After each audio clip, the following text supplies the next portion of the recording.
Hi, good afternoon, everyone. We're starting this live stream first while waiting for Rafiya to be able to connect her camera. As usual, I think some technical hiccups came about. So right now we are waiting for her to be online.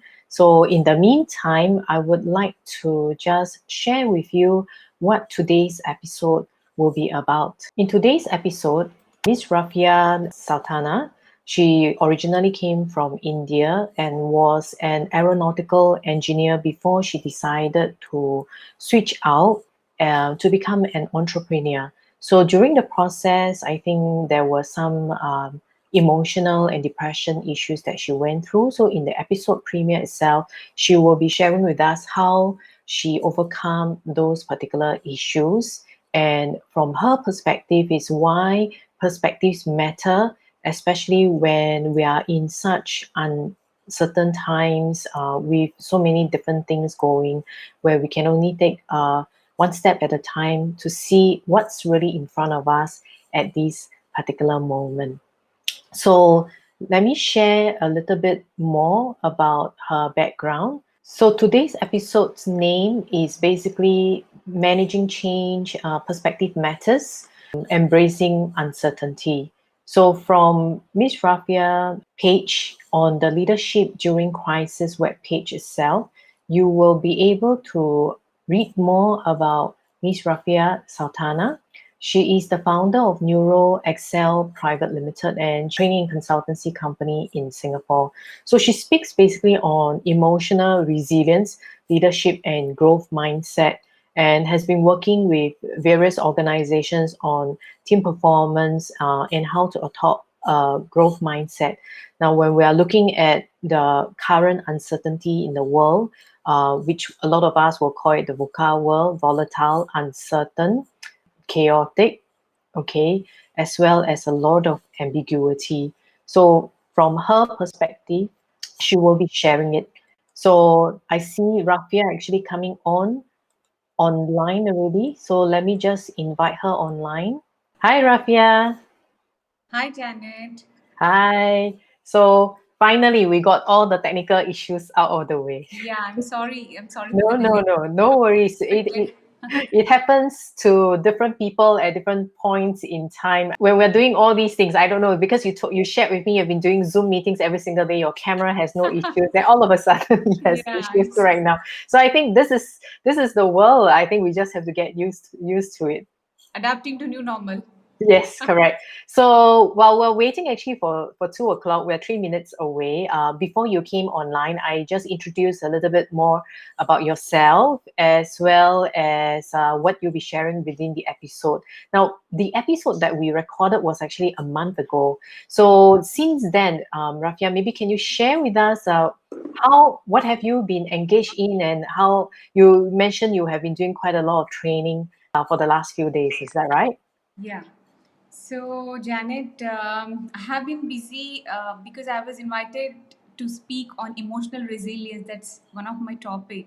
So, I was invited at few of the webinars to share my insights, my story to inspire them. Also, my experiences and learning outcomes that I learned in my journey of self discovery and self mastery. So, I got the opportunity to share my message on various platforms.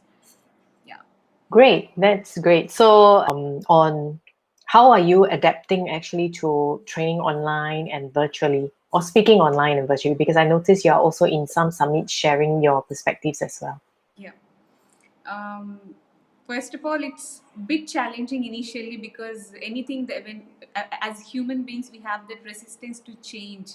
So when I started, I thought it's a bit difficult to engage people online because we have been, as speakers and trainers, we have been very much involved with the audience when we are interacting with them face to face, and it's easy for us to engage. So initially, I thought it's gonna be much more difficult to engage over online platform when I'm training or speaking. But eventually, what I realized, it's all about certain techniques, the sound and the picture quality and the kind of equipment that we can install to make our presence more impactful and more energetic. So as I'm getting to know more and more about this technical stuff to keep my trainings more engaging, I feel, yes, I feel like, yeah, I mean, it is possible to engage audience online as well. As we know, like, we never know until we try. So now we tried, so now we're getting more and more used to this new normal.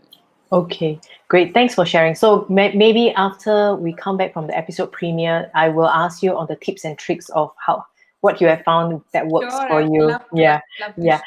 So I will hide you for a little while, and we will play the episode premiere for the audience, and then we'll come back to the live Q&A chat again.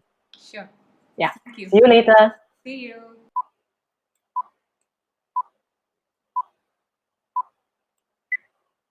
Hi. Welcome to the Leadership During Crisis Online Summit series. Thank you for taking your time to watch these episodes. Please remember to subscribe at our YouTube channel. We will be releasing the episodes 3 times a week on Mondays, Wednesday, Friday at 2 p.m.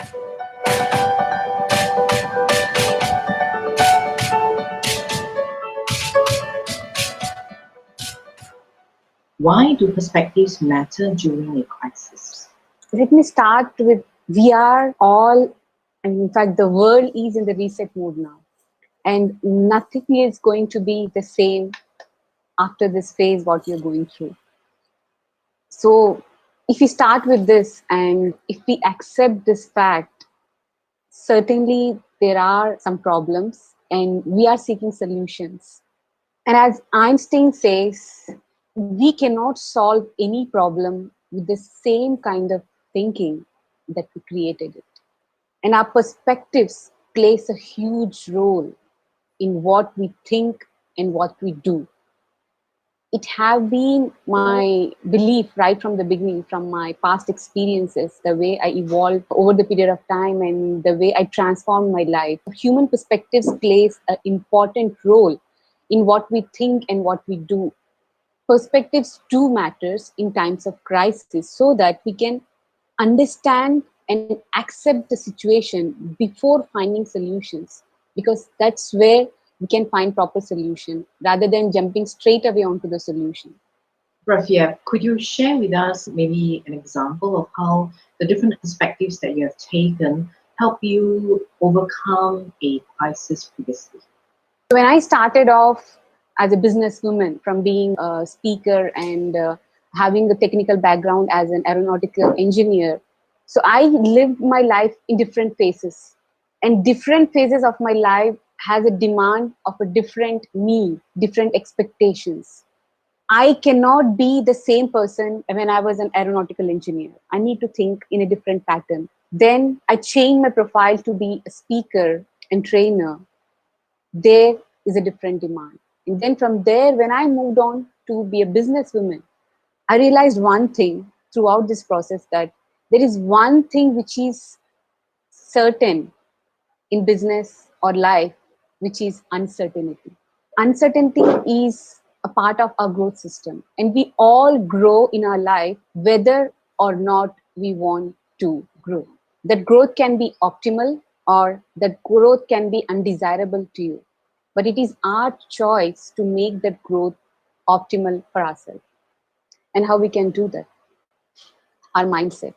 If you ask me how I overcome my situation of crisis, and the biggest crisis when I experienced, when I had to change my career completely from what I have been doing to what I'm doing now, I had no clarity in my mind. I cannot see any solution coming up. I don't know what to do next in my life. In that phase, if something which helped me is changing my perspectives about my life.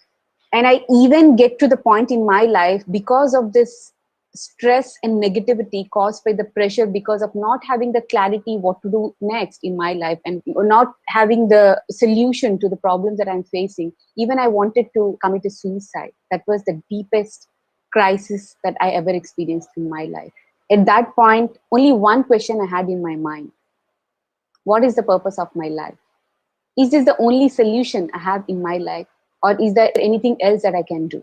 Then I started working completely on my mindset. That's where I started. And that's how this transformation started in my life. When I picked up myself from the point where I was so depressed and low and have no solution, to the point where I am being an expert in my area and providing solutions to others. Throughout this journey, this is what I experienced: our mindset, how we perceive the present situation, and what we focus at this moment matters a lot. So that's why I believe perspectives do matters. In my example, when I changed my career, going through all this trauma, emotional stress, when I was at the lowest point of my life, this is what helped me, changing my perspectives. Even though situation was not in my control, even though situation was not so easy to tackle with, I had this attitude that yes, I can get through this no matter what. I changed my perspectives to problems to possibilities. At this current moment in COVID-19, a lot of people will be probably made redundant. They are also really worried about their day-to-day survival. But if you're on a downward spiraling curve, like what you mentioned earlier on, even the thoughts of committing suicide, what did you do, or what would your advice be? Because you need to somehow rather stop yourself in order for you to be able to investigate and see things from another perspective. What Yes. would be your tips to do that? This one of the beautiful tool that I learned in my journey of self-mastery when I was getting certified in NLP, which is E plus R equals O, which is highly impactful. And I want to share it with you and everyone who are listening to this interview, that E is an event. Any event which is happening in our life is not in our control. Accepting the fact and realizing the fact that we are human and we can control everything, but we cannot control the time. We cannot control the nature. We cannot control the uncertainty. R is the response, how you're responding or reacting to that event. O is an outcome. So in this equation of E plus R equals O, outcome is dependent on these two variables of event and our response to that event. Event is not in our control. Outcome is not fully in our control because it is a mixture of the event plus response. But there is one element which is in our control, is R, the way you respond to the situation. Especially with this COVID-19, the kind of fear people are having, the kind of negativity which is multiplying day by day because of the media or whatever sources that are getting externally, is creating an internal trauma within their mind without even understanding them. It is creating an internal stress and pressure in their mind, knowingly or unknowingly, which is killing their confidence slowly and which is killing their creativity to see the light or to find the solutions.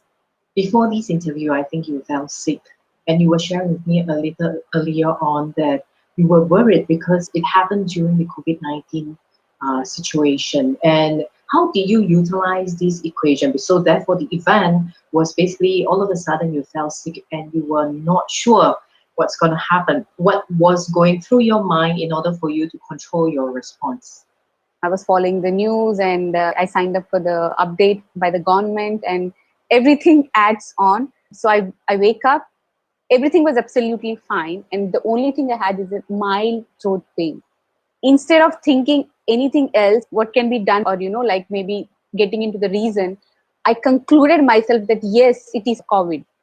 90% I already concluded. So I am looking for that opportunity to make myself confirm that, okay, once if I go to hospital, yes, doctor will confirm that it is COVID. I could not manage my time at all because 24/7, I have been thinking about this. I mean, 80 to 90% of my consciousness is completely occupied with this. So I could not find solutions. I could not manage my time. Everything was just falling apart. I thought when I'm helping others, it's time for me to help myself. I applied the same equation to myself, E plus R equals O. I realized that this event, whatever is happening, is not in our control. Outcome, either it is desirable or undesirable. Outcome, if it is undesirable, yes, I may have COVID. And desirable is no. in both the cases, if I'm mentally prepared, yes, if it is yes, I am living in a place which is much more safer compared to other places where government is doing its best to provide the best solution to come out of whatever crisis is going on.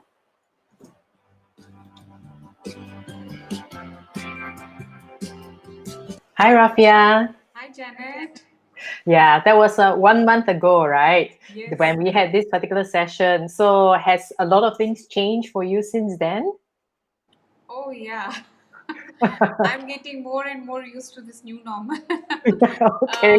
this digital world.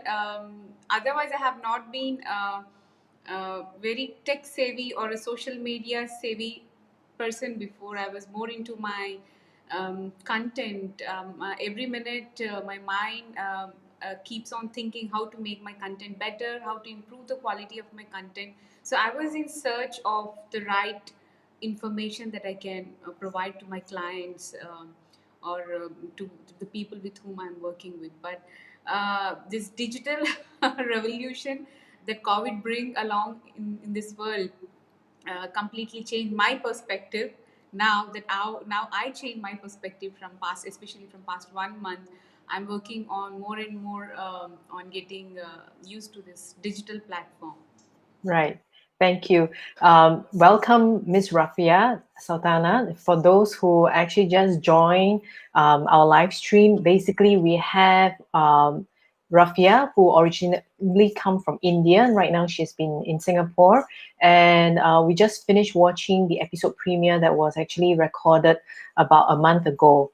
So while I will continue chatting with Rafiya later on as we wait for the questions. So if you would like to ask Rafiya any questions, please log into your YouTube account. And if you're coming in from the desktop, key in your questions actually towards the right-hand side of the screen.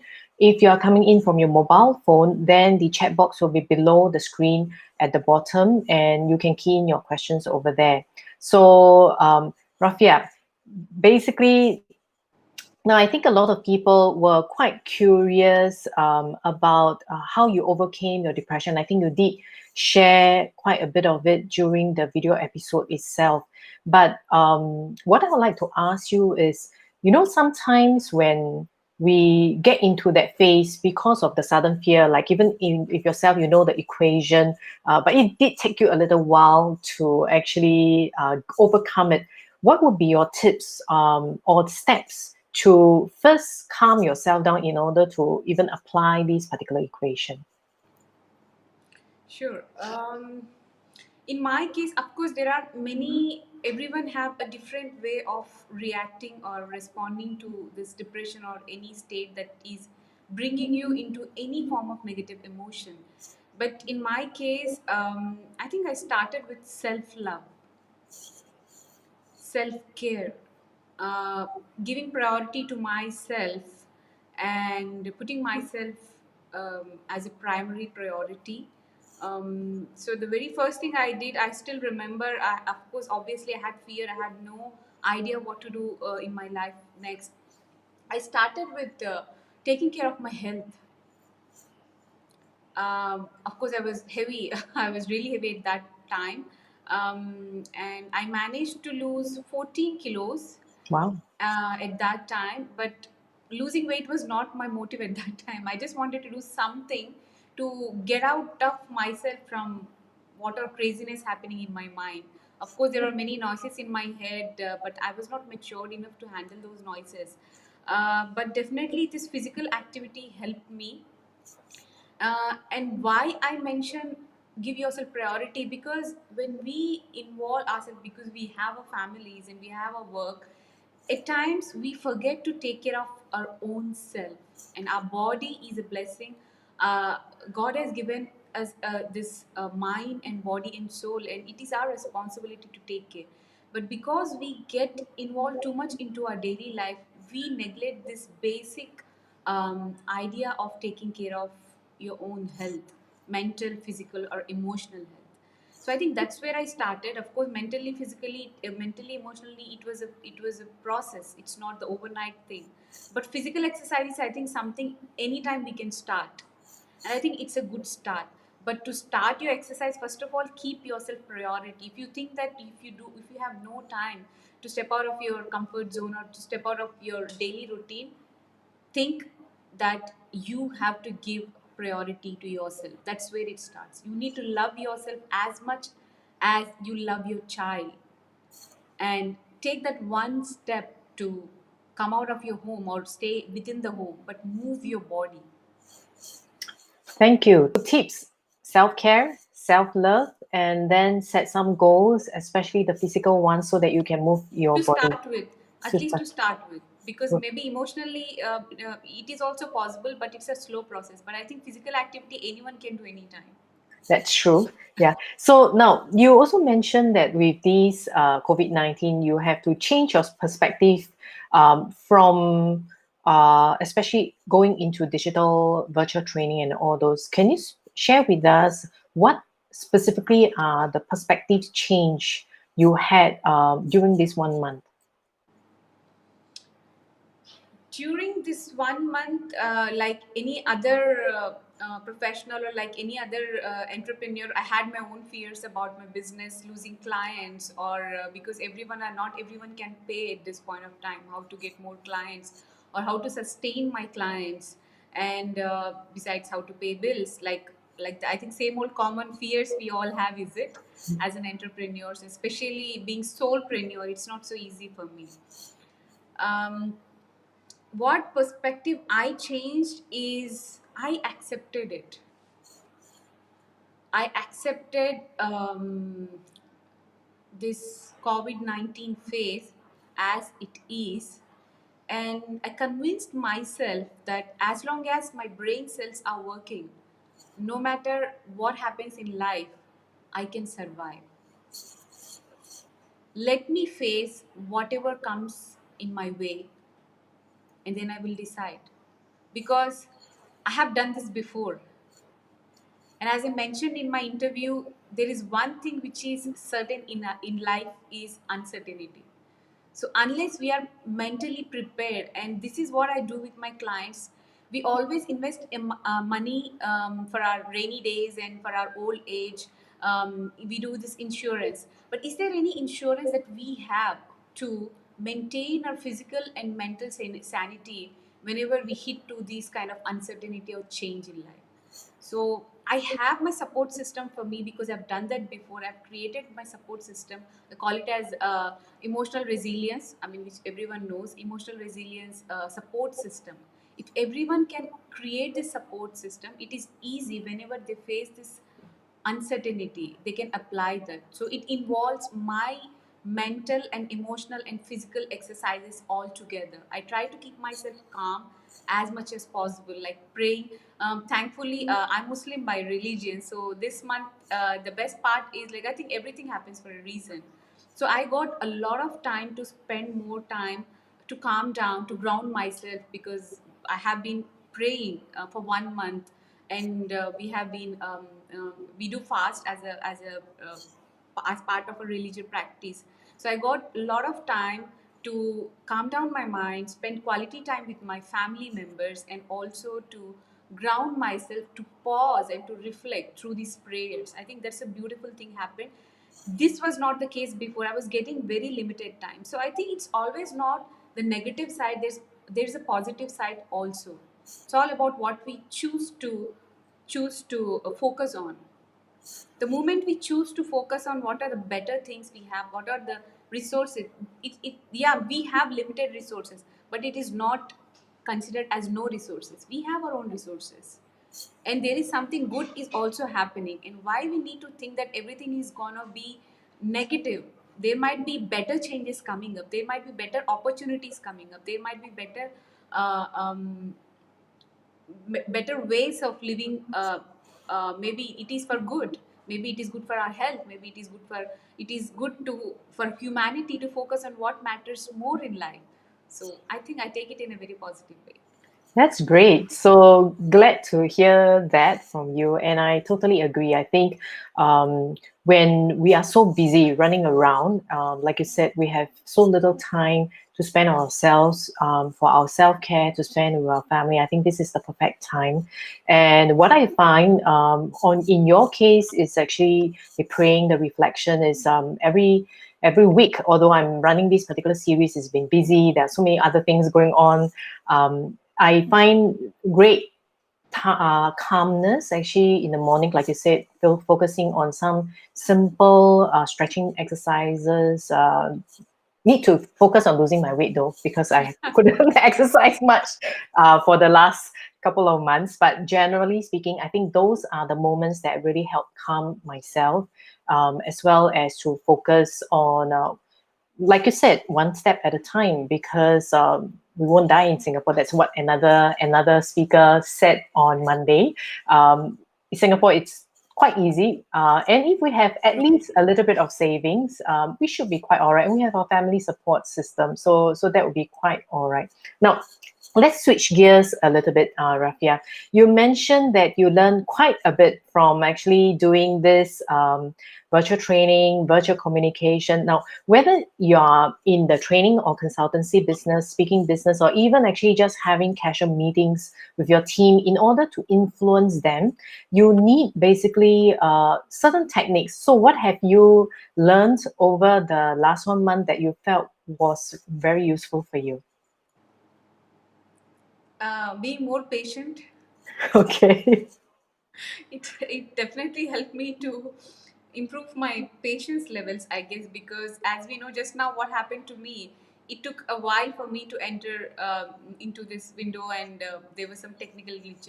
So this was it was a common now whenever I'm trying to connect with my clients, or so someone other comes up, and even though we practice a lot before, even though we are preparing to make everything fine. So again, acceptance.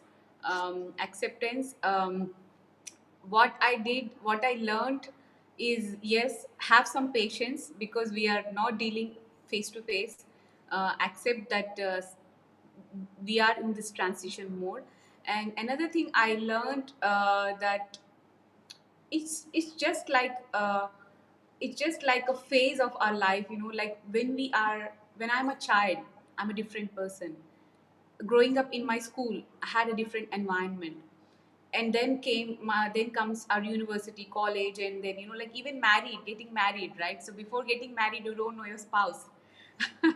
Then getting used to your spouse is a new normal. Bringing yourself, changing your face from being a child to a matured professional, or educated student. Everything is a new normal. I think we are already used to it. I accepted that fact that whatever is coming up, that is also a new normal. But I've done that before. I'm not a child anymore, but I used to be a child. But I cannot go back to that phase. But yes, I'm in a new phase. So everyone, they're saying that COVID is like nothing is gonna be same. We cannot get back to the same. But that's okay.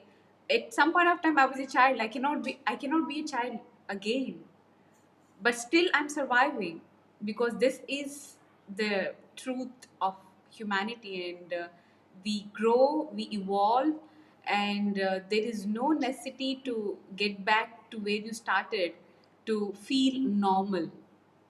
And this new normal is actually a common practice that we have been doing, but it's just that we are focusing more on fears and the negative part of it. That's what drifting people away from the actual impact than only on the negative impact, I guess. So that's what I learned. And another learning point is my relationships. I mean, I have started calling to many of my friends, very old friends, my relatives, which surprisingly also helped me to get more leads. Ah, So I realized, that human connection, sometimes we don't take much time. We are busy in our own bubble, wherever we are, we have our social network, and we have our network, and we spend more time on that. But now that I'm getting back to my old friends, my university friends, when I'm trying to connect with them, I feel totally alive, and I feel like, why I have not been doing this before? What I have been doing all these years. Interesting. So that's a different perspective, right? Like you said earlier on. So when we're talking about connection, it's really not just the face-to-face connection. Human connection can be done in so many ways. So I think you rightly said that it's a time to step back and readjust to new normal every 2 to 3 years. Crisis happen every 2 to 3 years. It's just as this is something that probably humanity has not faced for at least 100 years or a century. Now we have a question from Dr. Philip Mary, who asks, like, how do you get a depressed person to form a network when talking to others? Is the last thing they want to do. Oh, wow. Thank you, Philip, for your question. So I have been there many times, especially when I started off, when I took that first step to get out of my comfort zone from the lowest point.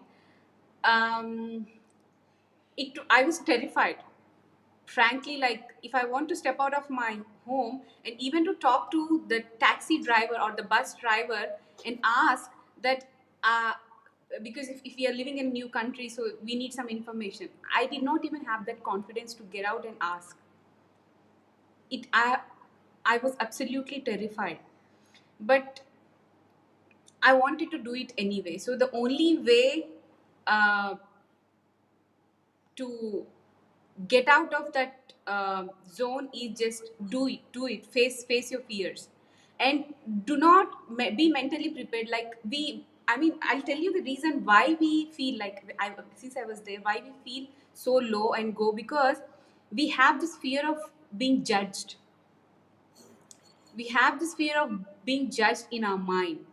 So please accept that. Before, if anyone who have this fear in your mind that you might be judged for the way you talk or the way you connect, um, actually that's not the reality, but it's in your mind. It's the noise in your mind. But since we could not see that at point of time, the only one thing they can do is, do not let others' opinion decide to decide your happiness. Do not let others' opinion to decide what you want to do or what you don't want to do. So all the things. So first of all, anyhow, they have to put ourselves there. First thing, please put yourself out there. Yes, you might need to fool yourself for a while. People may find it different, and because why they find it different, because it is your own energy that you are radiating to others, and they can sense the same energy. The moment when you're calm and the moment you're accepting yourself as it is easy for you to connect with anyone. So that's how I deal with. Initially, when I started, it was very difficult for me. Then I realized I was facing this difficulty because I was not accepting myself. I was not loving myself as I am. That caused me all those. So the moment I accepted, it was easy for me to go and talk to anyone. So Rafiya, then if you were to say, like, you have a family member or a friend who is currently in this particular state, what would be the first few things you would actually talk to them about in order to actually help them to be courageous enough to step out and face their fear?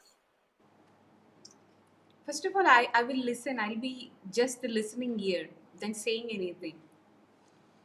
Because I think all these people, they have been struggling to be heard, struggling to be understood. And I think that is where it starts, that nobody's understanding. They feel lonely, and that loneliness get them to this phase of negativity, and that keeps multiplying. So the first thing I will do, I will listen. I will simply ask, are you, how you're feeling? I will not try to connect with them as if there is something wrong with them, but I will try to connect with them with the same normal frequency that I connect with the others. I will make them feel safe. I will listen, and then I will try to ask them right questions. because as we know, because now I'm getting more and more into this work. So now I'm a professional and I deal with my clients. So now I know that I realized asking the right questions make the other person think. Instead, I'm stepping in and I'm just giving like, okay, do this and do this. And if I'm concluding and I'm concluding that this is what maybe she's in a she or he is in a different state of mind, without concluding, trying to understand that person and asking the right question can help the other person to open up their mind.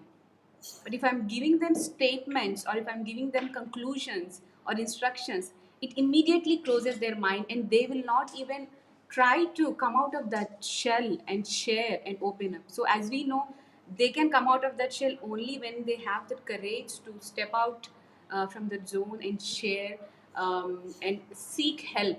They won't even seek help. They want help, they need help, they badly need help, but they won't ask. Thanks, Rafiya. So while maybe we'll wait to see whether there are any questions that come in, I will share with the audience your webpage, how they can contact you. So I'll hide you for a little while before I'll bring you back on again. Sure, thank you. Welcome. So as usual, you can basically go to effectiveasianleadership.com, click on the page on leadership during crisis. And there, basically, you can see all the episodes. If you are new to this series, all the episodes that are already in there, you can click and watch them.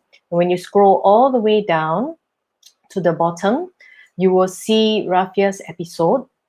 Click on the Watch Now button at the bottom, okay? And then you will be able to go to her page on the episode itself. So when you scroll down, basically you will see two videos. One is actually the recorded version of the video that we did a month ago. And then today's live Q&A will be edited and uploaded onto this particular page as well. So as you scroll down, you see and read more about Rafiya, her background. And if you find that what she's sharing in terms of building emotional resilience as well as a growth mindset helps you, you can contact her with the two links that are within here. So the other thing that we are doing right now is we have launched the learning.corporatetrainerconnect.com platform. And one of the reasons would be because this series of videos from the Leadership During Crisis online summit series, there are a total of 30 videos and 30 episodes with various different categories. So we decided to upload it to another platform and have categories on it, so it's easier for you to choose the episodes that you want. So go ahead. Once you get into the learning.corporatetrainerconnect.com website itself, you can then go through the courses that we have over there. There are various different categories on creativity, mental health, mental resilience. And when you scroll all the way down, you will see the Leadership During Crisis Summit Series. Click on it. It's also free. So once you sign up, you'll be able to have access to the series. So let me bring back Rafiya right now. Hi, Rafiya. Hi, Janet. I'm back. Yes, you are back, and we are at 2:35. Thank you so much for sharing your time. And I didn't have a proper welcome to you because you came on while we were actually speaking itself. So I would really, really like to thank you for spending your afternoon with us and sharing your experiences and insights and how you overcome what some of your challenging moments in life. So since we don't have any questions at the moment, I would like to say goodbye and thank you for all who actually have stayed on till the end with us on this particular episode. Goodbye. Bye-bye. Thank you for the invite, Janet. No problem. See you later. See you.